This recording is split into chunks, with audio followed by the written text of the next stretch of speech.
Okay, now I'm live. I need to check my live. Okay, just 1 second.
Okay, so the interesting thing is that now I am going on, and I'm still trying to, I'm just going to do this.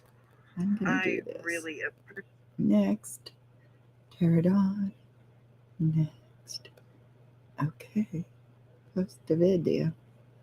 Right? Okay. It's super cute. And that's a really great question.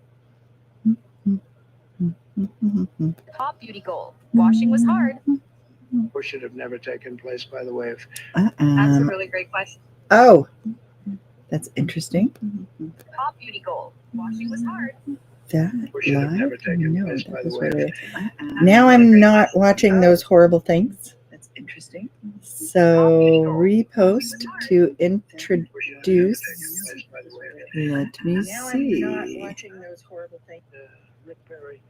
Okay. You don't want them on your division. So they picked Close lucky that. days. No washing in September. Open the live. Where is my live? I know my hair's all fuzzy. Okay, so let's see where I can see my live. Come on, I don't want that. I want live. I don't want that.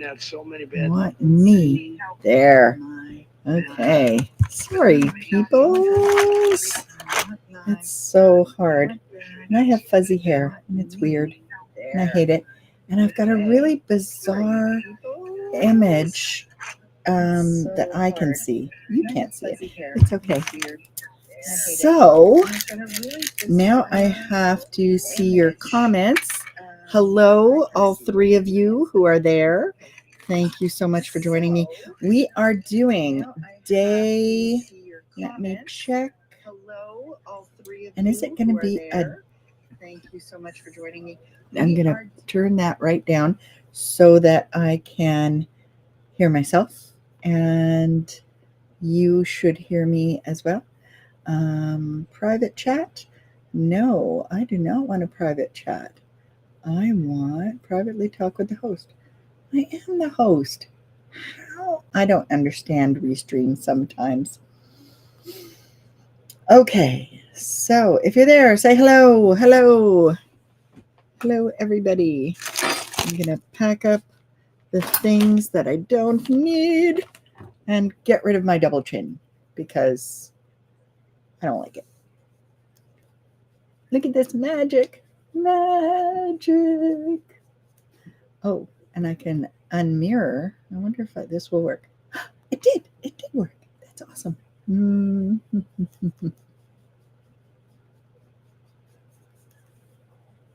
See, and now my double chin is almost gone. There we go. Woohoo!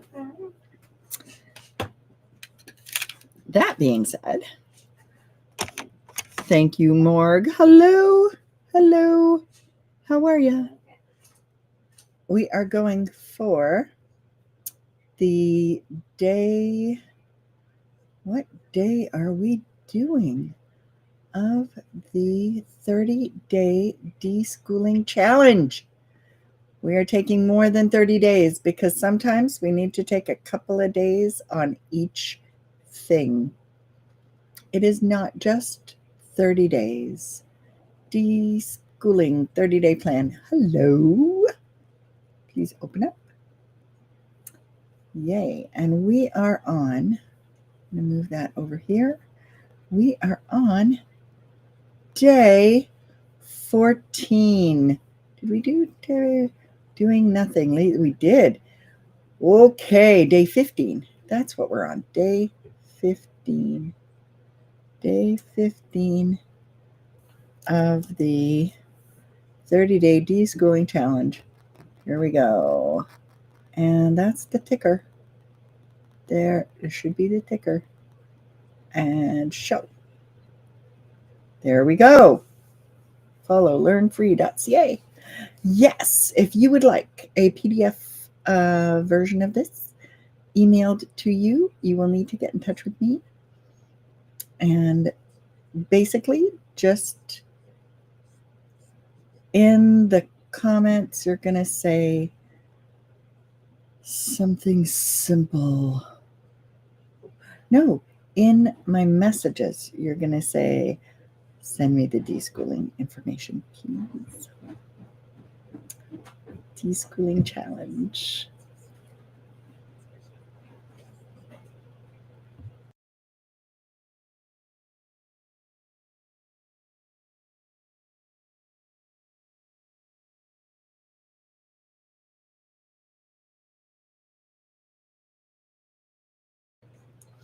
Okay, just sending my daughter to the new thrift store, new secondhand boutique that we have.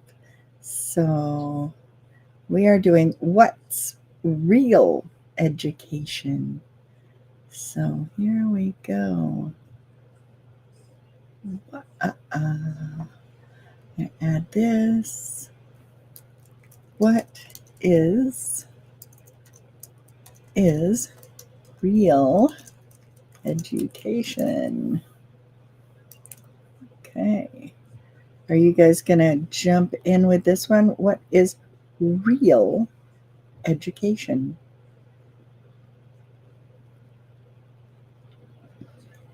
And there we go.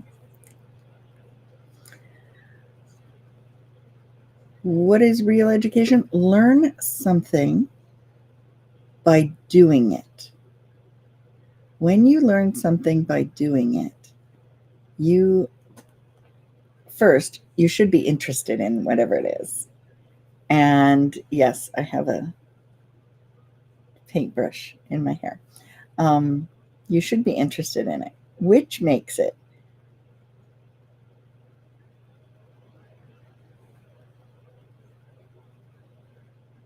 easier to learn.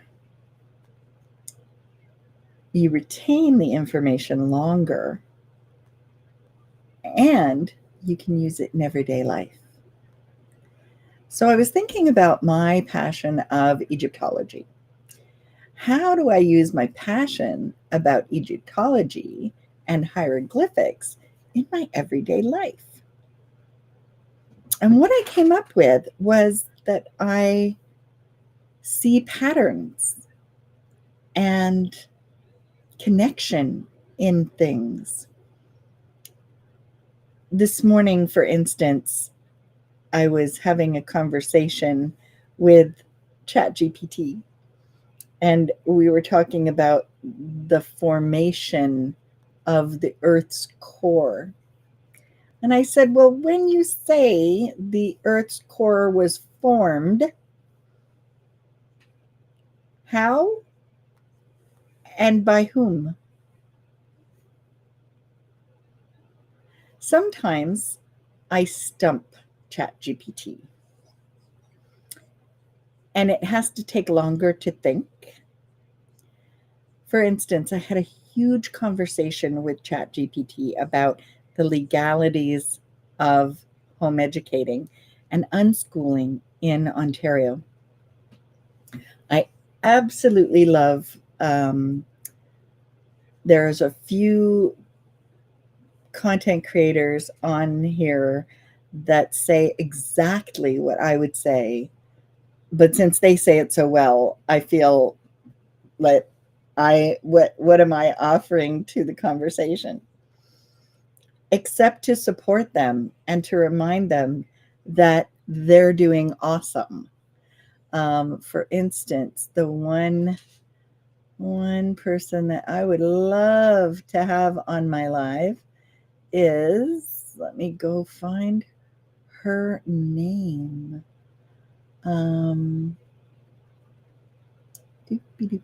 There she is.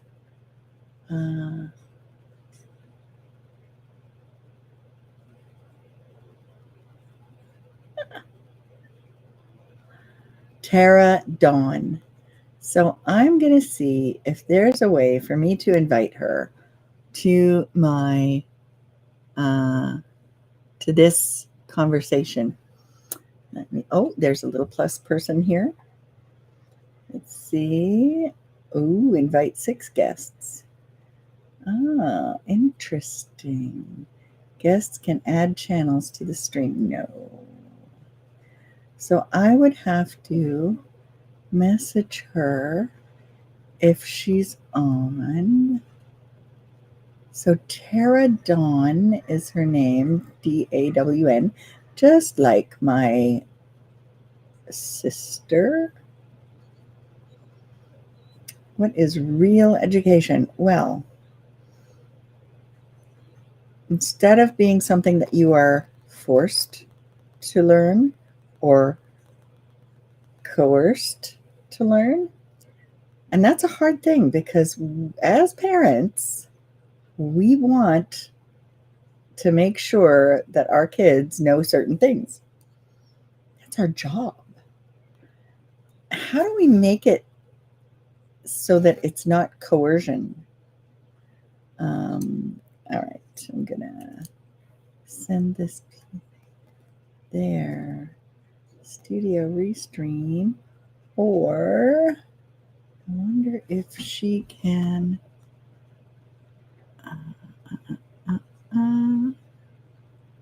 Do I have? And Schoolia is one. And let's see who else is available. Angela. And so many great people. So many great people on here. Let's send it to those 2 people and see if they can join. What is the plus sign? Yes, presentations, video storage, screen share. Ooh, that works. Screen share. Okay. I did notice that before. And okay. Hi, I'm actually not a teacher. And I say that because I hate the word teach. I cannot make somebody else's brain understand something. All I can do is share something with them or show them something or take them somewhere that they can experience it and allow them to interpret it and take it in if they choose to. So George Bernard Shaw has a great quote. He said, "I am not a teacher. I am just a fellow traveler of whom you have asked the way. I pointed ahead ahead of myself as well as of you. When I'm with the kids or working with anybody, we are on this journey together. We're on this adventure together. I learn so much from how they learn. I mean, when I had 3 little kids in my daycare who were all the same age, and the question was, how many days are in a week? Because they asked. I said something was happening next week, and they said, what's a week? And I said, it's a number of days. And I said, well, how do you think you can figure out how many days there are in a week? The 3 kids did it 3 different ways. One said the word, said the names of the days, and said Monday 1, Tuesday 2, and did it in their heads and figured out the answer. Another kid went up to the calendar and pointed to the squares on the calendar, the monthly calendar. And the other one used their fingers and counted the days. So their brains were accessing the information in entirely different ways. And unless you observe that, you are missing the individuality of each of those children. When you see how they think and how they learn, then you can be a better friend, a better guide, a better companion. And that's what I think learning really is, like being a companion with somebody who's learning is huge. So learn something by doing it, not by reading about it, not talking about, books are bad. No. But if you want to learn to dance, dance. Looking at steps drawn on a page is not going to help you be a better dancer. Okay. Now, my favorite part of this, day 15. Alexa, stop. Identify and explore a new interest completely unrelated to conventional school subjects. So,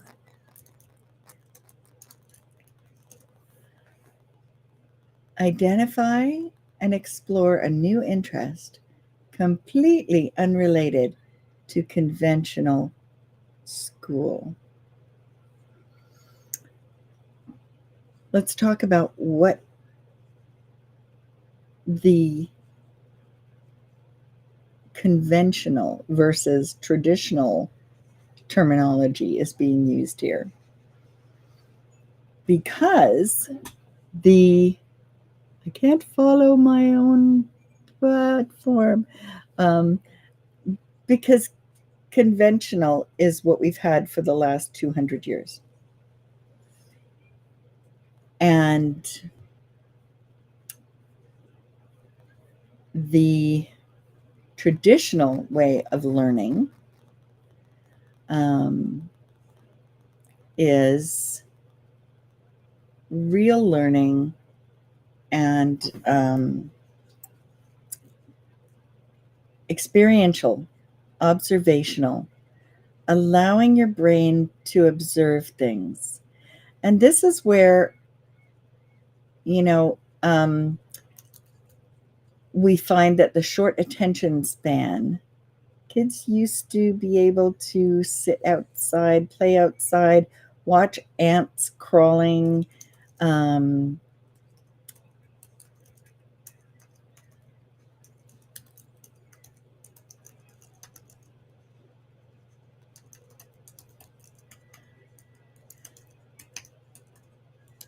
Okay, I'm going to just do a little question here because it is said that attention deficit began really affecting kids with Sesame Street. Now, don't get me wrong, I love Sesame Street. Sesame Street is awesome. And it engaged kids and it gave them lots of knowledge and in a fun and happy way.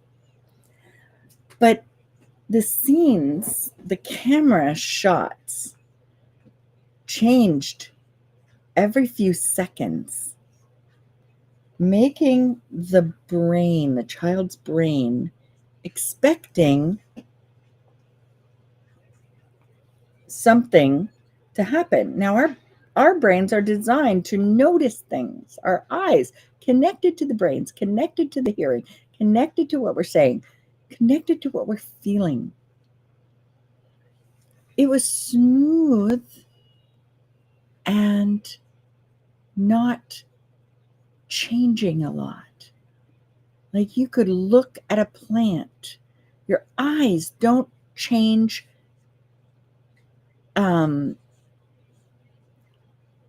If you're looking at something, if you're looking at a plant and you look up at the sky, you blink or you close your eyes for a second, you look up at the sky, you look over at a tree, there's no hard stop in between those actions.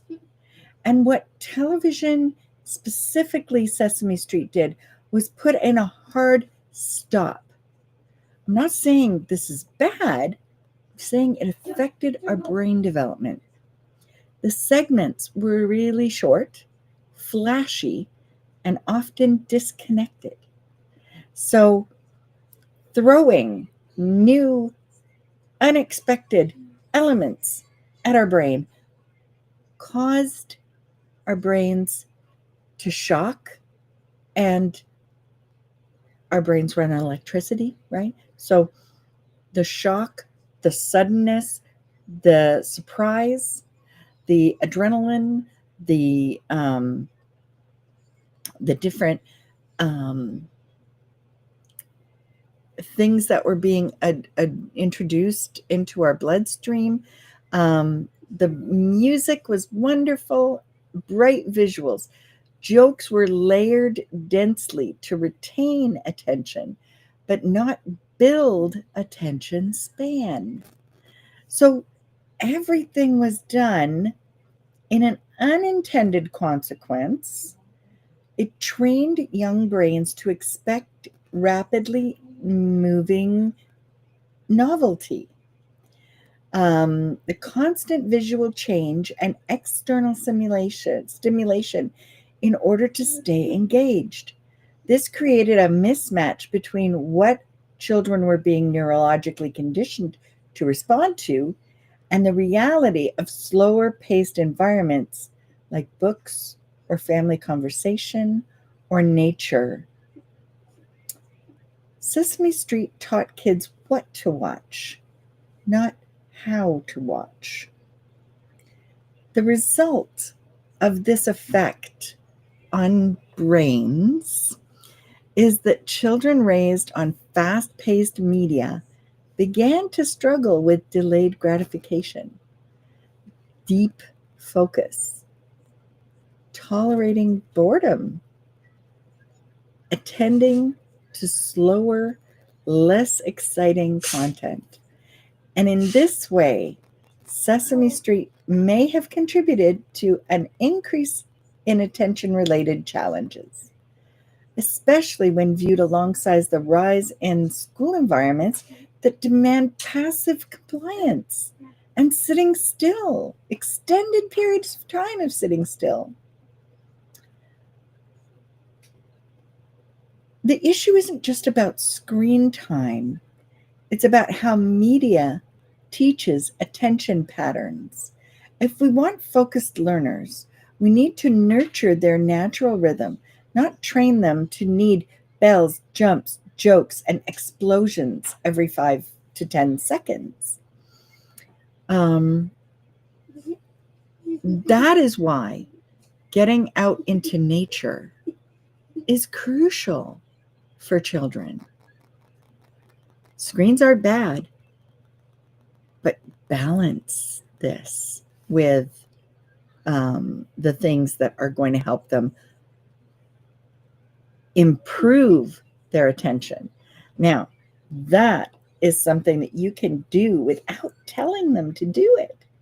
Giving them the opportunity to be outdoors, to be in nature, picnics, playing games. I saw recently a game done with a plastic bag with a hole in the middle, and having two kids, each kid on and it could be a cloth that you could take to different events. It could be easy enough to pack up.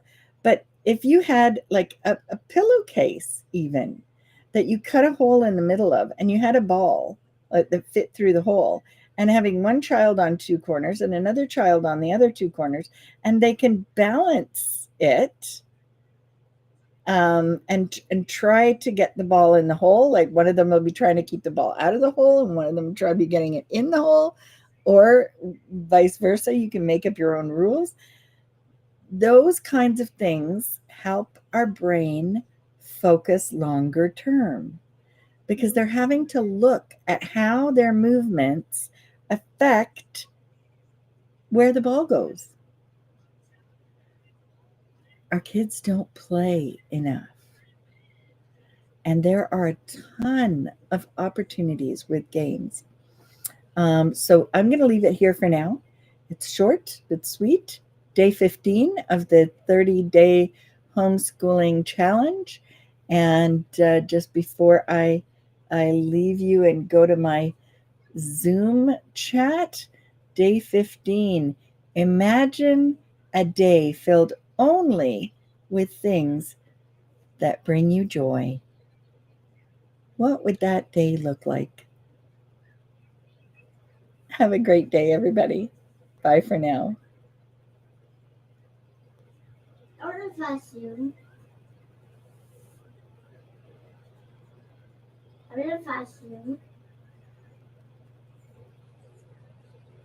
Mama, the Zoom is so fast.